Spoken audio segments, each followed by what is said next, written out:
Hello, my dear friends.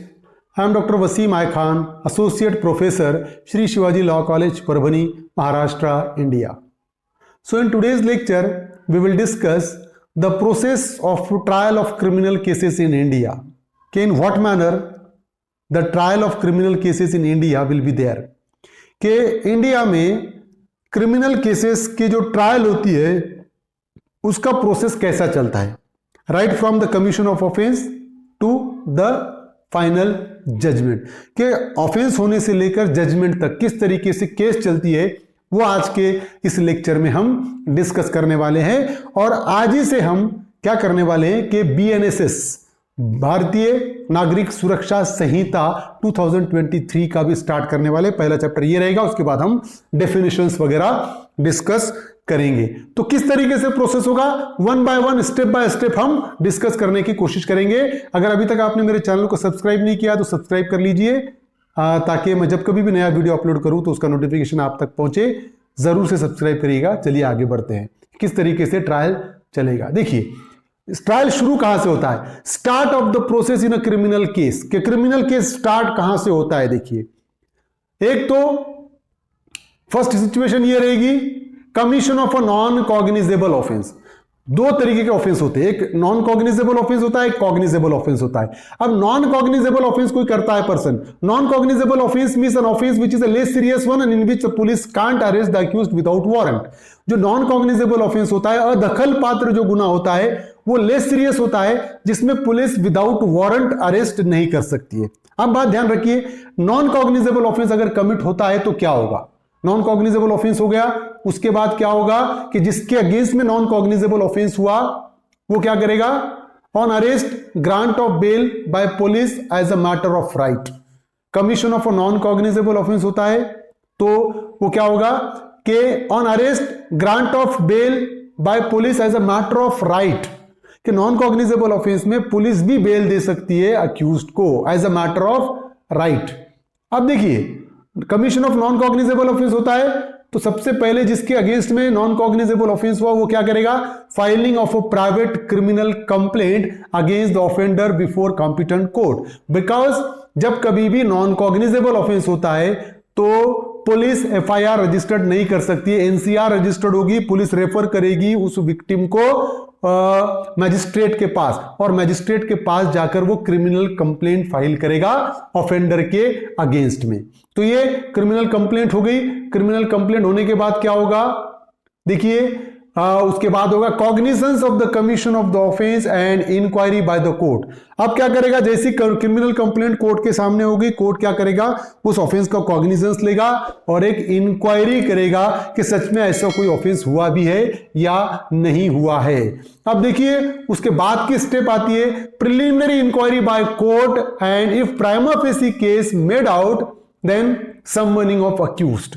तो अगर preliminary inquiry court करता है कि जो विक्टिम आकर कह रहा है कि अक्यूज ने ये ऑफेंस किया, ऐसा ऑफेंस हुआ भी है कि नहीं हुआ है, और अगर उसको लगता है कि प्राइमा फेसिली कि ऐसा ऑफेंस हुआ है तो वो अक्यूज को सम्मन्स जाएगा, अक्यूज कोर्ट क्या करेगा, अक्यूज को सम्मन्स भेजेगा। अब सम्मन्स जाने के बाद अक्यूज को कोर्ट में प्रेजेंट होना पड़ेगा। Then grant of bail by court. Summons पे अगर अक्यूज कोर्ट में आ गया तो कोर्ट क्या करेगा, क्योंकि नॉन कॉग्निजेबल ऑफेंस है, नॉर्मली जो नॉन कॉग्निजेबल ऑफेंस होता है वो बेलेबल ऑफेंस होता है, और जब बेलेबल ऑफेंस हुआ तो बेल राइट हो जाएगी। तो वो जैसा ही सम्मन्स पे अक्यूज कोर्ट में आएगा, कोर्ट उसको बेल ग्रांट कर देगा। उसके बाद trial of the commission of the offence bye the court. उसके बाद ट्रायल शुरू होगा, उस ऑफेंस का कोर्ट ट्रायल कंडक्ट करेगा। अब ये तो हो गया commission of non cognizable offence. अगर नॉन कॉग्निजेबल ऑफेंस होता है तो इस तरीके से प्रोसीडिंग चलेगी, ठीक है। अब दूसरा कैटेगरी है, वो है कॉग्निजेबल ऑफेंस। मैं जितने भी ये चार्ट के जरिए समझाने की कोशिश कर रहा हूं, आप उस चार्ट पर ध्यान दीजिएगा। Commission of a cognizable offence. अब अगर दखल पात्र गुना होता है, cognizable offence means an offence which is a serious one and in which the police is having an authority to arrest the accused without warrant. Cognizable offence ऐसा होता है कि जो सीरियस ऑफेंस होता है जिसमें पुलिस को विदाउट वारंट अरेस्ट करने का पावर होता है। अब कॉग्निजेबल ऑफेंस अगर होता है, दखल पात्र गुना अगर होता है तो क्या होगा, तो सबसे पहले कंप्लेंट टू और FIR registration directly by police. वो क्या होगा, एक तो मैजिस्ट्रेट के पास जाके कंप्लेंट कर सकता है डायरेक्टली विक्टिम, या पुलिस स्टेशन में जाके एफआईआर रजिस्टर्ड कर सकता है, क्योंकि कॉग्निजेबल ऑफेंस में एफआईआर रजिस्टर्ड होती है। तो एफआईआर रजिस्टर्ड होगी फॉर एग्जांपल, उसके बाद क्या होगा, refusal of police to register FIR. अगर पुलिस एफआईआर रजिस्टर्ड करने से अगर मना कर दे, कॉग्निजेबल ऑफेंस हुआ, हम पुलिस स्टेशन गए, पुलिस स्टेशन जाने के बाद अगर पुलिस मना करती है एफआईआर रजिस्टर्ड करने से, तो हम क्या कर सकते हैं, बाय पोस्ट या खुद जाकर कोर्ट में क्रिमिनल कंप्लेंट कर सकते हैं, या सुपरिटेंडेंट ऑफ पुलिस को जाकर हम वो रिपोर्ट कर सकते हैं और सुपरिटेंडेंट ऑफ पुलिस खुद इन्वेस्टिगेशन करेगा या उसके सबऑर्डिनेट को ऑर्डर करेगा इन्वेस्टिगेशन करने का। बात ध्यान में रखिए, कॉग्निजेबल ऑफेंस हुआ, हम पुलिस स्टेशन में जाके एफआईआर रजिस्टर्ड करेंगे, पुलिस अगर एफआईआर रजिस्टर्ड करने से मना करती है तो बाय पोस्ट हम सुपरिटेंडेंट ऑफ पुलिस को वो कंप्लेंट भेज सकते हैं और सुपरिटेंडेंट ऑफ पुलिस कॉग्निजेंस लेके ऑर्डर करेगा सबऑर्डिनेट को इन्वेस्टिगेशन शुरू करने की, या हम डायरेक्ट कोर्ट में जाके क्रिमिनल कंप्लेंट भी कर सकते हैं। So FIR registration on the order of a competent court on filing of a criminal complaint. तो जैसा हम क्रिमिनल कंप्लेंट कोर्ट में जाके करेंगे तो कोर्ट ऑर्डर करेगा पुलिस ऑफिसर को टू रजिस्टर्ड एन एफआईआर। तो कॉग्निजेबल ऑफेंस में ऑफेंस होने के बाद एफआईआर रजिस्टर्ड होती है, खुद पुलिस रजिस्टर्ड करेगी एफआईआर या कोर्ट के ऑर्डर के बाद एफआईआर रजिस्टर्ड होगी, बट एफआईआर 100% रजिस्टर्ड होगी इन कॉग्निजेबल ऑफेंस। अब देखिए एफआईआर रजिस्टर्ड होने के बाद क्या होगा, FIR registered by police in cognizable criminal case, उसके बाद होगा application for anticipatory bail if arrest apprehended before session court. तो अब जैसा एफआईआर रजिस्टर्ड होगी, अक्यूज को यह लगा कि मुझे पुलिस कभी भी अरेस्ट कर सकती है, तो उसको क्या कर सकता है, एंटीसिपेटरी बेल के लिए सेशन कोर्ट के पास अप्लाई कर सकता है। अब एंटीसिपेटरी बेल अटक पूर्व जामीन, मतलब अरेस्ट होने के पहले जमानत मिल सकती है, जिसको हम एंटीसिपेटरी बेल कह सकते हैं। ठीक है, अब अगर anticipatory bail session court reject करता है तो वो हाई कोर्ट के पास एंटीसिपेटरी बेल के लिए अप्लाई करेगा। अगर हाई कोर्ट भी रिजेक्ट करेगा तो वो सुप्रीम कोर्ट के पास स्पेशल लीव पिटीशन फाइल करके एंटीसिपेटरी बेल के लिए अप्लाई कर सकता है अक्यूज्ड। मतलब एफआईआर रजिस्टर्ड होगी, अरेस्ट नहीं हुआ अभी तक, तो वो एंटीसिपेटरी बेल के लिए अप्लाई कर सकता है सेशन कोर्ट, हाई कोर्ट और सुप्रीम कोर्ट के पास। अब देखिए, अब सिचुएशन ऐसी है कि इन्वेस्टिगेशन बाय पुलिस, अब जैसा ही कॉग्निजेबल ऑफेंस हुआ, एफआईआर रजिस्टर्ड होगी, police can start the investigation even without the order of magistrate. Magistrate का ऑर्डर की जरूरत नहीं है, पुलिस डायरेक्टली इन्वेस्टिगेशन स्टार्ट कर सकती है। सो इन्वेस्टिगेशन बाय पुलिस, इन्वेस्टिगेशन शुरू कर देगी पुलिस। उसमें क्या होगा, for collection of evidence, evidence collect करना शुरू कर देगी police. Interrogation statement of accused, accused का स्टेटमेंट रिकॉर्ड करेगी, अक्यूज्ड को अरेस्ट करेगी। स्टेटमेंट ऑफ विटनेसेस, विटनेसेस के स्टेटमेंट को रिकॉर्ड करेगी। And scientific analysis and opinion if required, के साइंटिफिक एनालिसिस या एक्सपर्ट ओपिनियन रिक्वायर्ड है तो वो भी लेगी। तो इन्वेस्टिगेशन में ये सारी चीजें होगी। अब देखिए सिचुएशन क्या रहेगी यहां पर, कि arrest of the accused if deemed proper by the investigation officer. तो क्या होगा, जैसा ही एफआईआर रजिस्टर्ड होगी, पुलिस क्या करेगा, एक तो इन्वेस्टिगेशन शुरू रहेगी, एविडेंस कलेक्ट करना शुरू रहेगा और अक्यूज्ड को अरेस्ट करेगा अगर प्रॉपर लगा तो। And may be kept in police custody, और उसको पुलिस कस्टडी में रखा जाएगा। 24 घंटे तक तो वो रख सकता है, 24 घंटे के बाद भी अगर पुलिस कस्टडी उसको चाहिए तो वो कोर्ट में उसको प्रोड्यूस करना पड़ेगा अक्यूज्ड को, और पीसीआर क्लेम करना पड़ेगा। तो बात ध्यान में रखिए, तो ये पुलिस कस्टडी में उसको रख सकते हैं अरेस्ट के बाद। May be kept in police custody और sent to the judicial custody on the order of the magistrate. Police custody में पीसीआर मांगे, कोर्ट ने अगर पीसीआर ग्रांट किया तो वो पुलिस कस्टडी में रहेगा। अगर कोर्ट पीसीआर ग्रांट नहीं करता है, रिजेक्ट करता है, तो वो जुडिशियल कस्टडी में जाएगा, जिसको हम एमसीआर कहते हैं, मैजिस्ट्रेट कस्टडी रिमांड भी कहा जाता है उसको। ठीक है, अब देखिए कि application for bail before the court of magistrate और सेशन एज एप्लीकेबल। अब जैसा ही उसको एमसीआर कर देंगे, जैसा ही उसको जुडिशियल कस्टडी में भेजा जाएगा, अक्यूज्ड बेल के लिए अप्लाई कर सकता है। अब वो जो मैजिस्ट्रेट के सामने, अगर लोअर कोर्ट ट्राइबल है तो लोअर कोर्ट के सामने करेगा, सेशन कोर्ट ट्राइबल है तो सेशन कोर्ट में बेल के लिए अप्लाई करेगा। अब देखिए बेल के लिए अप्लाई करा, if bail granted accused release, अगर बेल ग्रांट हो जाती है तो अक्यूज को रिलीज कर दिया जाएगा। लेकिन अगर बेल ग्रांट नहीं होती है, if the bail is rejected, अगर बेल रिजेक्ट होती है, bail rejected, application for bail before the court of session on rejection from magistrate और application for bail before high court from rejection of session court और supreme court from the rejection of high court. तो अगर lower court bell reject करता है तो उसके बाद session court में बेल के लिए अप्लाई करेगा, सेशन कोर्ट रिजेक्ट करता है तो हाई कोर्ट में बेल के लिए अप्लाई करेगा, हाई कोर्ट रिजेक्ट करता है तो सुप्रीम कोर्ट में बेल के लिए अप्लाई करेगा, बट वो बेल के लिए अप्लाई कर सकता है। अब देखिए, if bail refused accused remains in judicial custody, अगर सुप्रीम कोर्ट ने भी बेल को रिफ्यूज कर दिया तो अक्यूज जुडिशियल कस्टडी में ही रहेगा जब तक जजमेंट फाइनल पास ना हो जाए। अब देखिए, On completion of investigation, police concludes that no offense is made out.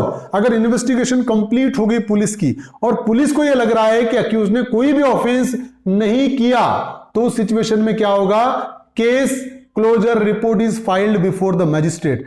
तो police officer case closure report file करेगा बिफोर द मैजिस्ट्रेट, मैजिस्ट्रेट के सामने केस क्लोजर रिपोर्ट फाइल करेगा। लेकिन अगर on completion of investigation police concludes the offence is made out, investigation complete होने के बाद अक्यूज को पुलिस को लगता है कि अक्यूज ने ऑफेंस किया है, तो उस सिचुएशन में क्या होगा, chargesheet is filed before the magistrate, magistrate के सामने चार्जशीट फाइल होंगी और चार्जशीट फाइल होने के बाद arguments before the court on framing of charges, chargesheet file होगी, चार्जशीट फाइल होने का चार्ज फ्रेम पे आर्ग्यूमेंट होगी दोनों पार्टीज की, अक्यूज के और प्रोसिक्यूशन की। अब देखिए, फ्रेमिंग ऑफ चार्जेस के बाद क्या होता है, charge not made out accused discharge, अगर चार्ज फ्रेम पे अगर आर्ग्यूमेंट होगी और आर्ग्यूमेंट होने के बाद अगर कोर्ट को ऐसा लगता है, मैजिस्ट्रेट को ऐसा लगता है कि चार्ज मेड आउट ही नहीं हो रहा है इसके अगेंस्ट में, तो अक्यूज्ड को डिस्चार्ज कर दिया जाएगा कोर्ट के जरिए। लेकिन अगर चार्ज मेड आउट होता है तो चार्ज फ्रेम होगा, अक्यूज्ड के अगेंस्ट में चार्ज फ्रेम किया जाएगा और चार्ज फ्रेम होने के बाद filing of revision petition against the framing of charges before the higher court. तो चार्ज फ्रेम होने के बाद अगर अक्यूज को लगता है कि मेरे अगेंस्ट में गलत चार्ज फ्रेम किए गए हैं, तो वो रिवीजन पिटीशन फाइल कर सकता है हायर कोर्ट में, वो फ्रेमिंग ऑफ चार्जेस के अगेंस्ट में। अब देखिए, trial before the court starts, जैसा चार्ज फ्रेम हो गया ट्रायल शुरू होता है, ट्रायल स्टार्ट हो जाएगा। अब ट्रायल स्टार्ट होगा तो सबसे पहले क्या हो गया, एविडेंस बाय प्रोसिक्यूशन ऑन हुम generally the honours of proof lies. तो सबसे पहले चार्ज फ्रेम होने के बाद प्रोसिक्यूशन के विटनेस को समझ जाएगा, विटनेस आने के बाद विटनेस का एग्जामिनेशन होगा और विटनेस को प्रूव करना पड़ेगा प्रोसिक्यूशन की केस को, and cross examination of witness by accused counsel. तो विटनेस, प्रोसिक्यूशन के विटनेस का क्रॉस एग्जामिनेशन कौन करेगा, अक्यूज्ड का एडवोकेट करेगा, डिफेंस करेगा। Mandatory examination of accused by the court, examination of accused को अक्यूज्ड का एग्जामिनेशन मैंडेटरी है कोर्ट पे, उसको एग्जामिन करना ही पड़ेगा। अब देखिए, evidence by accused, examination of witnesses by prosecution हो चुका है, उसके बाद evidence of accused if any in defence, के बाद में प्रोसिक्यूशन के विटनेस खत्म होने के बाद अक्यूज को पूछा जाएगा कि तेरे पास तेरा इनोसेंस प्रूव करने के लिए कोई विटनेस या कोई एविडेंस है क्या। तो अगर वो बोलता है कि मेरे ये विटनेस है, तो उनको एग्जामिनेशन किया जाएगा और उनका क्रॉस एग्जामिनेशन प्रोसिक्यूशन करेगा। इस तरीके से एविडेंस, प्रोसिक्यूशन के एविडेंस होंगे, फिर डिफेंस के एविडेंस होंगे। अब उसके बाद होगा कंक्लूजन ऑफ एविडेंस, दोनों पार्टीज अपने एविडेंस को कंक्लूड करेंगे, बाद में ओरल आर्ग्यूमेंट होगा, प्रोसिक्यूशन अपनी आर्ग्यूमेंट करेगा, डिफेंस अपनी आर्ग्यूमेंट करेगा। एक तो ओरल आर्ग्यूमेंट होता है या submission of memorandum of argument if any, या रिटन आर्ग्यूमेंट भी सबमिट किया जा सकता है। आर्ग्यूमेंट कंक्लूड होने के बाद judgment by the court, court judgment pass करेगा, एक तो एक्विटल का जजमेंट पास करेगा या कन्विक्शन का जजमेंट पास करेगा। अगर फॉर एग्जांपल अक्यूज्ड के अगेंस्ट में गुनाह सिद्ध नहीं होता है तो उसको एक्विटल किया जाएगा, और अगर गुनाह सिद्ध होता है तो कन्विक्शन किया जाएगा। अगर कन्विक्ट होता है फॉर एग्जांपल, तो उस सिचुएशन में क्या होगा, hearing on quantum of sentence. तो जैसा कन्विक्शन हुआ तो अक्यूज्ड को क्वांटम ऑफ सेंटेंस पे, सजा के में उसको सुनना जरूरी है ना, और उसके बाद ही सजा का ऑर्डर पास होगा। अब देखिए, appeal to higher court, session, high court और सुप्रीम कोर्ट। अगर लोअर कोर्ट ने सजा सुनाया तो उसके अगेंस्ट में हायर कोर्ट में अपील होगी, सेशन कोर्ट में, सेशन कोर्ट ने सजा सुनाया तो हाई कोर्ट में, और हाई कोर्ट ने सजा सुनाया तो सुप्रीम कोर्ट में उसकी अपील होगी। और इस तरीके से सारा क्रिमिनल ट्रायल चलेगा। तो यही था process of criminal trial before the criminal court.